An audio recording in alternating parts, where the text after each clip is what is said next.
everyone. Thanks again for joining me for another video. If you're new here, welcome. So my name is Tasha Jackson, and I provide practical guidance based on my life's experience.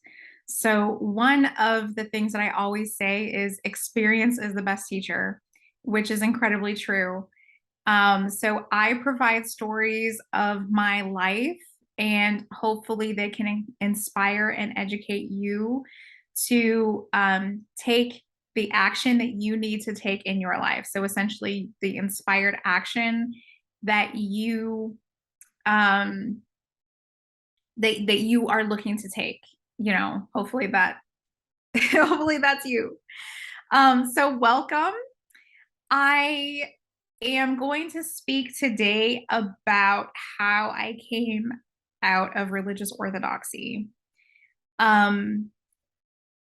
But I want to share with you these stories of a couple of my other friends that supported me, because if it wasn't for women from other faiths that came out of orthodoxy from their religion, I would not have had the support that I had. So in one of my previous videos, I speak about my spirituality and kind of how my spirituality has evolved over time. So since I was a child, I always felt a very strong connection to God and myself, and I've always been intuitively guided. But then, of course, through societal programming, we forget all of that stuff, or we develop fears, or we're devalued into thinking that our own opinion and what we know best for ourselves doesn't matter. We have to go outside of ourselves to find a lot of these answers, whenever the answers are actually inside of ourselves. And so I was an Orthodox Muslim for over 10 years. Let me do the math. I should have did the math before I started the video, but sorry, I didn't.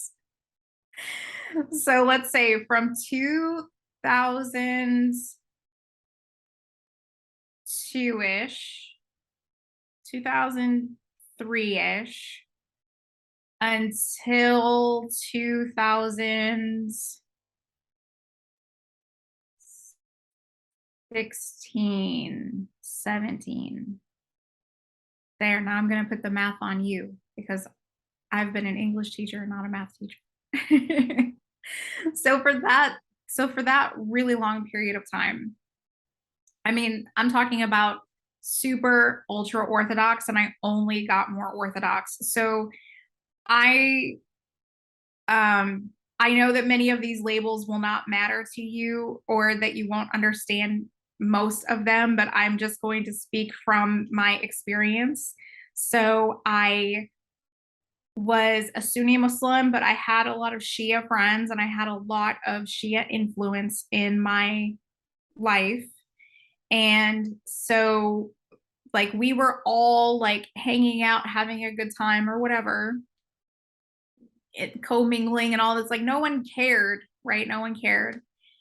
But as I grew more religious, and kind of more isolated in what I thought were my beliefs or my ideals, now that I reflect on that time, I'm like, I was just being influenced by the people around me. It wasn't the way that I thought, which is why I came out of Orthodoxy in the first place. Okay, that's the long story short version. Please don't click off yet. So I then moved from St. Louis to Tucson, which had an incredibly diverse but incredibly Orthodox community of Muslims there.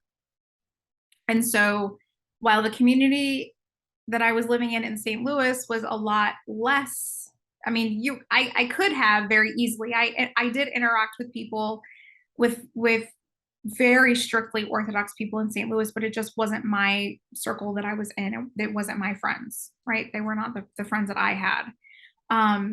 And in St. Louis, again, I lived in a part of St. Louis that, yes, St. Louis is very racially and class divided, but the part of St. Louis that I was living in grew to be a little bit more integrated. So my neighbor across from me, I used to call her my Jewish mother.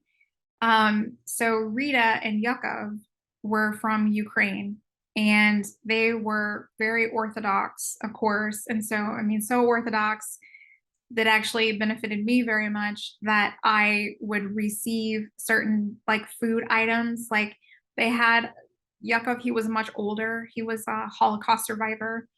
And so he had a lot of physical ailments, and just from his age and everything, he had a helper, but the helper didn't really know their dietary restrictions.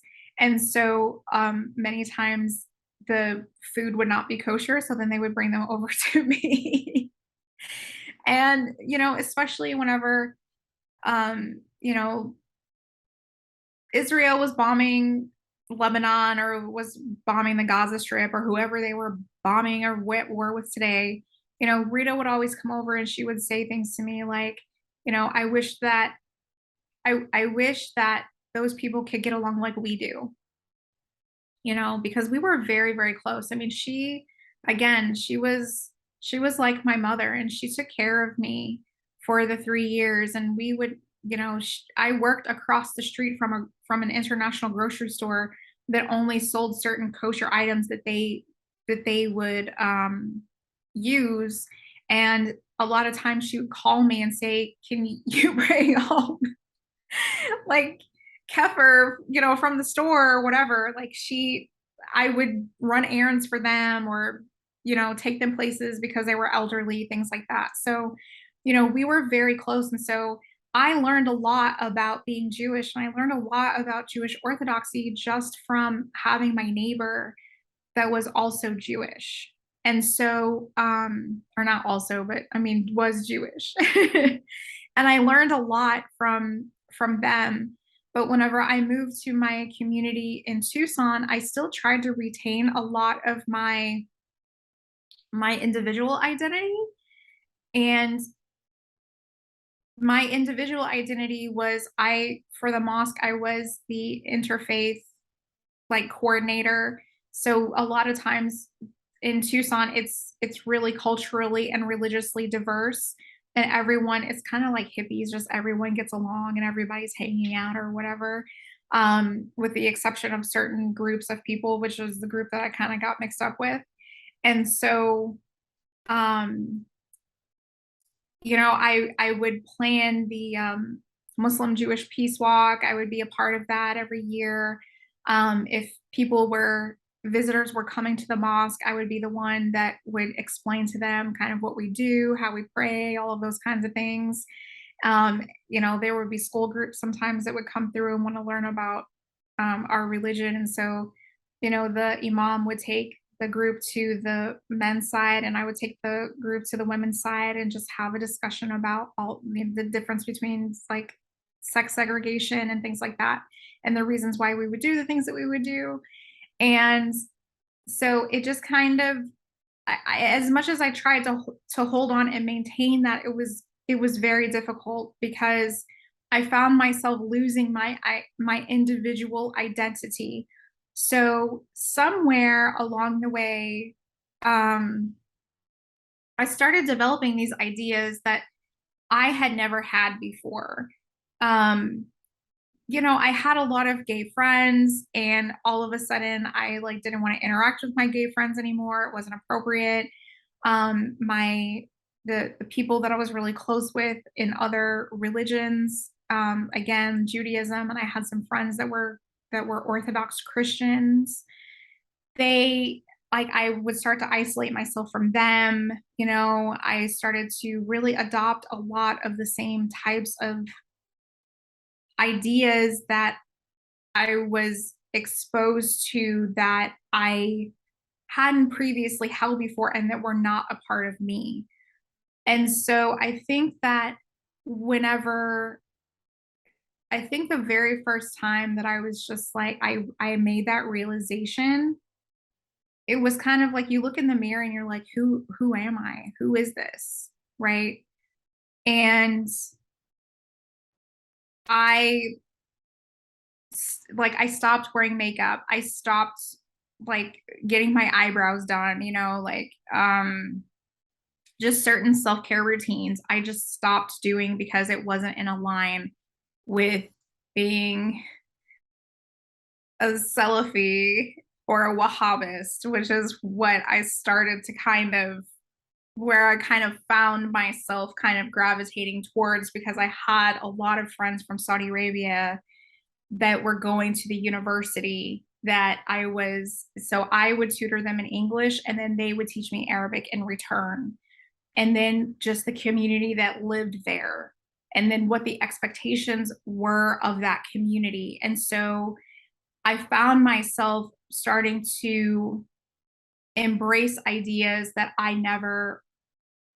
it just didn't resonate with my soul. So whenever I moved out of Tucson and I moved to the Phoenix Valley, where I live now, I decided I'm not going to go to the mosque. I'm not going to um, meet new people.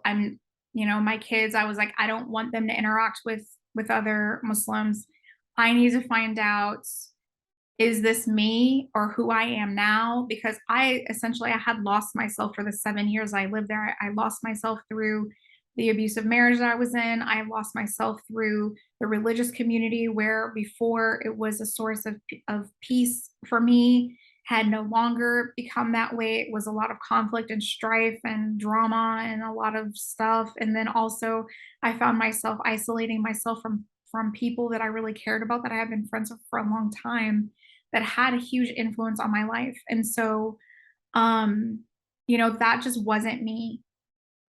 Okay, so I'm gonna pause. I got divorced. I moved to the Phoenix Valley.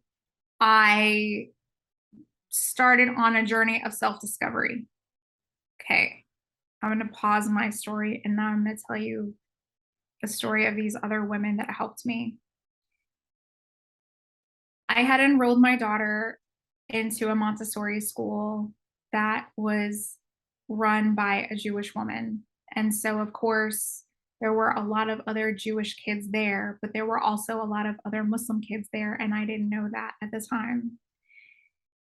But the point is that it was a very integrated school. So here I went from being segregated back to being integrated again.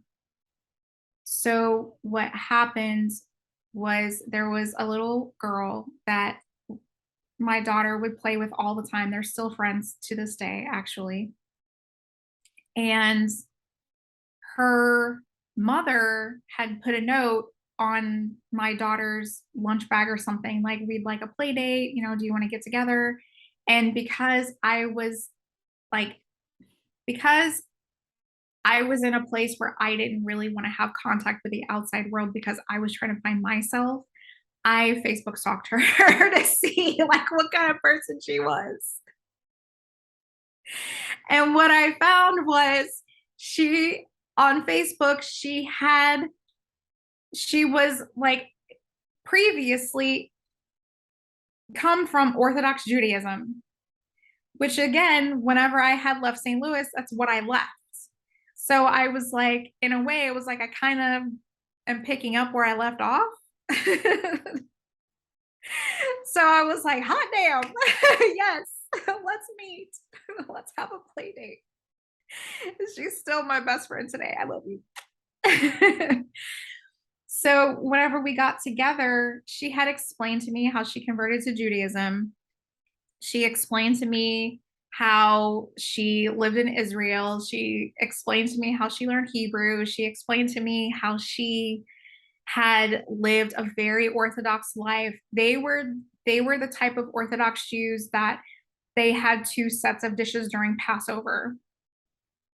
Okay, and she wore a wig. So that's how Orthodox she was. So, but she was also like just coming out of that. Whereas I was still wearing hijab. I had not started to venture out yet. Okay. So I met her and I started talking to her and just her experience with coming out of Judaism or Orthodox Judaism. She's still Jewish, she's a Reformed Jew now. And so she was she was telling me her story and I was just like, oh my gosh, like how do I do this? Because what I did was I didn't know where life was going to take me. I didn't know what path, and I didn't want to commit to like sending my kids to Islamic school, like getting involved in the community and doing community service like I used to and having classes at the mosque and all of this kind of stuff. If that wasn't any longer going to be for me. And so it was through her incredibly empowering story of how basically one day she looked in the after she had her two kids, because her youngest daughter was just a baby at that time. She was just like, there were so many things about being Orthodox, it just wasn't practical. It wasn't practical to live in the United States in a mostly non-Jewish community and try to function. It just wasn't practical. And so that was where she started to come out of Orthodoxy.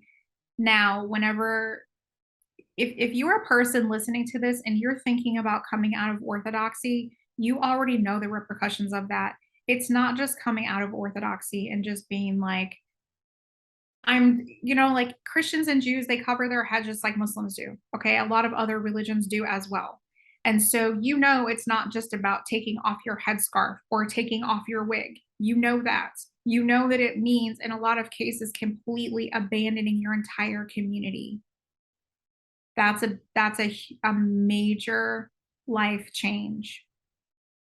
The fact that I was Orthodox and I got divorced, I did not tell anyone that I was getting divorced. I did not tell anyone that I was moving until the week that I moved. I didn't tell anyone I was getting divorced. I moved here and then I made an announcement on Facebook. And that was the way that I dealt with that situation. And I completely left the community because I knew that that is what I had to do. If I were to try to be divorced and try to stay in that community, it would not have worked out well. So I knew in my soul that that's what I had to do. And so that's what ended up happening to her, is that as she started slowly moving out of Orthodoxy, a lot of her friends that she had for so many years turned against her. And just to hear some of the horrific things that were said to her in the name of betraying their religion. It's not like she was not going to be Jewish. It's just she wasn't going to be strictly Orthodox. She just wasn't going to have their brand of Orthodoxy anymore, just like I wasn't going to have their brand of Islam anymore. Right. And I still have some of my old friends from St. Louis that I've been friends with for 20 years that, like, that's where I drive, where I jive, right? Like that's my jam. Like, you got to find your jam. You got to know you and who you are, and move from it, an informed, and empowered place. So that was her experience. Then I had met one of her friends, and one of her friends was explaining to me. So my first friend, she lived in Israel for just maybe 2 or 3 years, I think. I can't remember. And she converted to Judaism. Her friend that she introduced me to, she was born Jewish, and she had lived in Israel for an extensive period of time. She was ultra Orthodox. She wore a wig.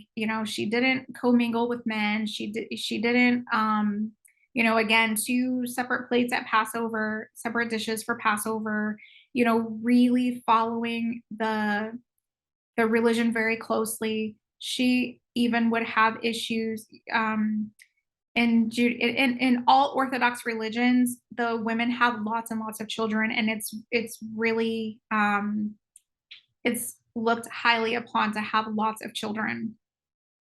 So she was having fertility issues, and so she had only 4 children, which was not good enough. So, um, that started to weigh on her. And she was telling me her story of whenever she was brushing her daughter's hair in the bathroom, and in the mirror, she was looking and she saw her wig. And then she had like something just clicked in her head, and she was just like, I can't do this anymore. I don't want my daughter to be raised this way. I don't want my daughter to live with the impractical nature, plus also, teaching inclusion. And she didn't want her, because at the time her daughter was younger, was not school age yet. Her other kids were sons, but she had them all going to yeshiva, which is a Jewish religious school. Islamic religious school is called madrasa. So she didn't want her kids to go to yeshiva, and you know was really making some very difficult decisions. And so she had, and then she also was having headaches that were caused by the wig, and things like that, and because the wig was, I don't know, tight or something. So she had a discussion with her husband, and her husband at the time decided that they were going to move out of Orthodoxy. Again, it's not just I'm no longer wearing a wig, or now I only have one set of dishes at Passover. It is completely leaving an entire community that you're no longer a part of, because you're not embracing exactly the same thing that that they identify with. It's an identity thing. If you're not a part of them, you're outside of them. And so to make those really difficult decisions, um, to start over with your, not only your identity, but who are you now, and who are you going to be, and who are going to be your friends. Like, these are some kinds of existential types of crises that some people go through. And then I had an Orthodox Christian friend who also was kind of going through the same type of situation. So she had had 4 children. She could not have any more. Her husband was abusive based on, I did another video about values, and especially being married and what men are subjected to in society and religion and things like that. The look, the how men, toxic masculinity within a society and culture. And so she and so essentially, whenever she was filing for the divorce, it was her community that ejected her instead of her leaving it. And she was telling me that what they did was they had invited her to the church for some kind of intervention or something like that, and then basically told her that she was going to leave the community, that she was no longer going to be a part of them, because she was no longer going to be married. And so for her, it was really traumatic, and it was very unfortunate that she had been ejected from her community, whereas the 3 of us, it was our choice to leave the community. And so, if that's your situation where you're making personal choices that are best for you, one of the best phrases that I've ever heard is rejection is protection. And so, especially if you're a firm believer in God and you're very spiritual, then just know that that's your way of being protected, is that, otherwise you may not have left on your own. And so, in order for you to grow spiritually and follow your spiritual path, that's exactly what needed to happen, or what needs to happen. Because again, you've outgrown. I will say it like this, because it's very individual and it's very personal. But for me and the people that I'm speaking for, we outgrew those situations. Okay. And so we needed to move on from them from a spiritual path point of view. We had more lessons in life that we needed to learn. And so it was those women from other religions that had come out of Orthodoxy that supported me in moving away from Orthodoxy within my own religion. And so it was at that moment that, like, even I started going to a church support group. So I had a lot of other Christian women that were supporting me in being a newly divorced single mom that was coming out of Orthodoxy in my religion.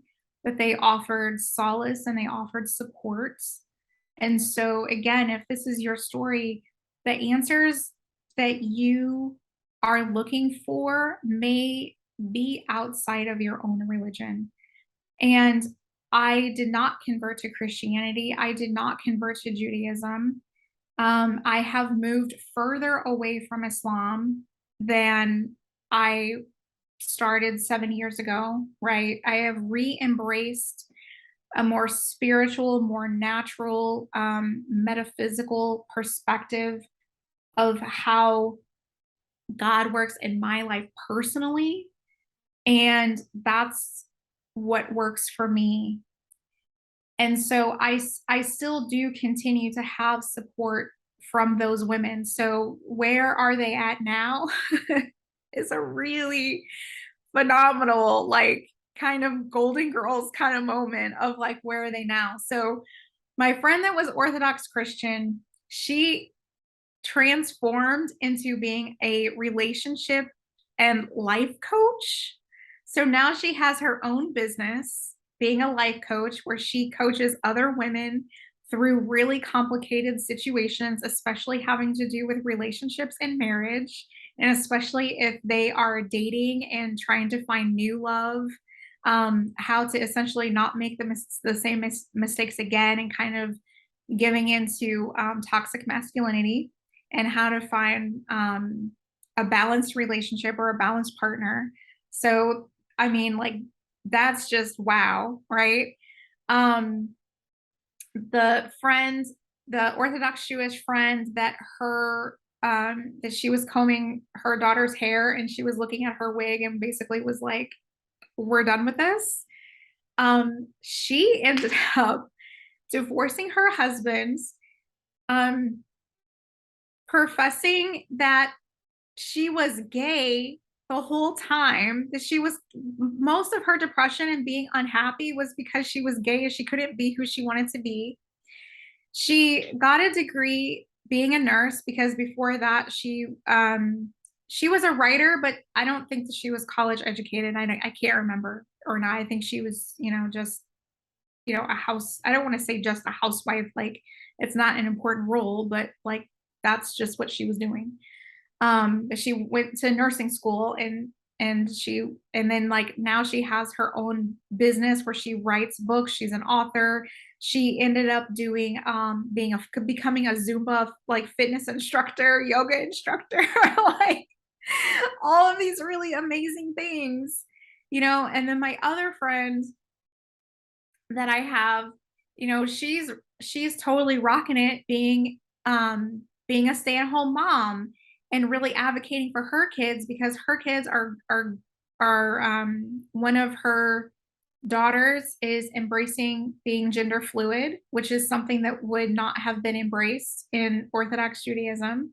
So just like in Islam, women are not allowed to wear pants unless you have a very long kind of dress that you put over the pants.